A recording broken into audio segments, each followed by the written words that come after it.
Buenos días compañeros. Aquí les voy a presentar mi mapa conceptual.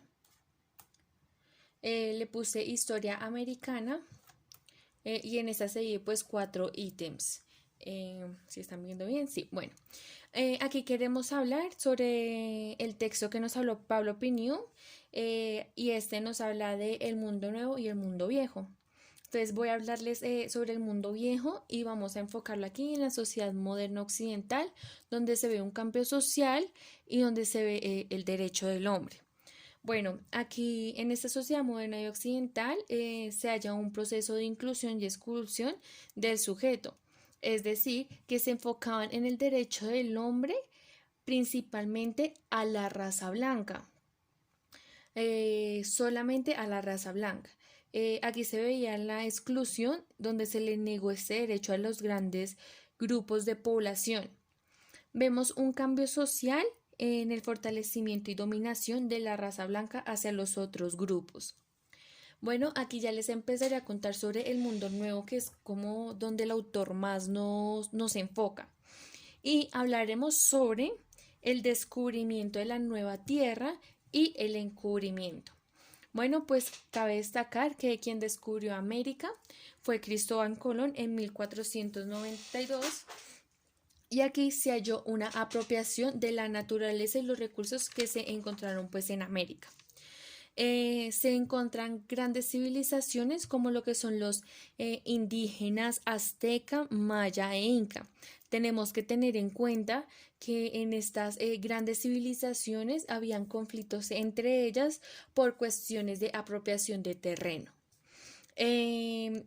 Hablamos del encubrimiento de una manera en que se descubre.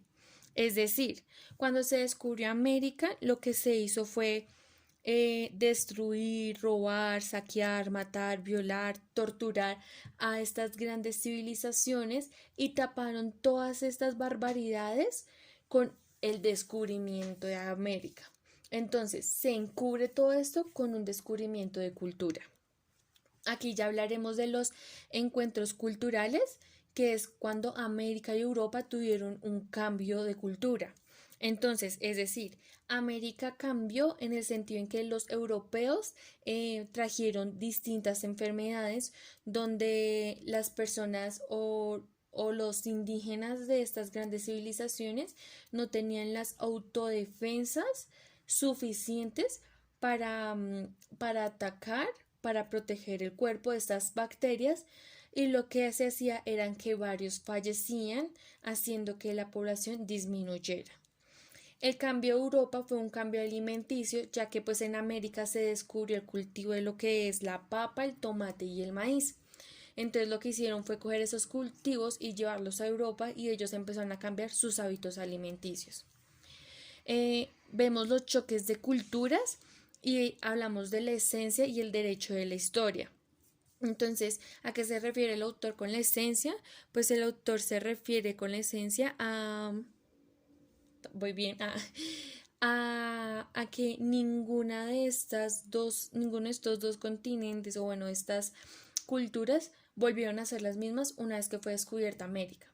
Entonces, América ya no tiene la misma esencia que tenía con sus grandes civilizaciones indígenas, sino que cambió toda su estructura cultural y Europa no siguió siendo la misma una vez que se extrajeron las culturas americanas y pues cambió totalmente todo.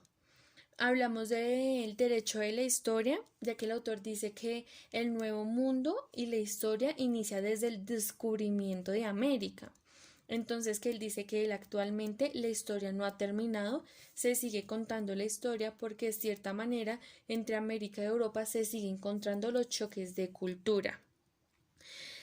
Prácticamente eso es lo que nos habla el autor, de que el nuevo mundo es América dependiendo pues de sus culturas y los diferentes procesos en que se contó pues la historia, ya que pues se cambia pues la versión de cómo fue el descubrimiento o el encubrimiento pues de América.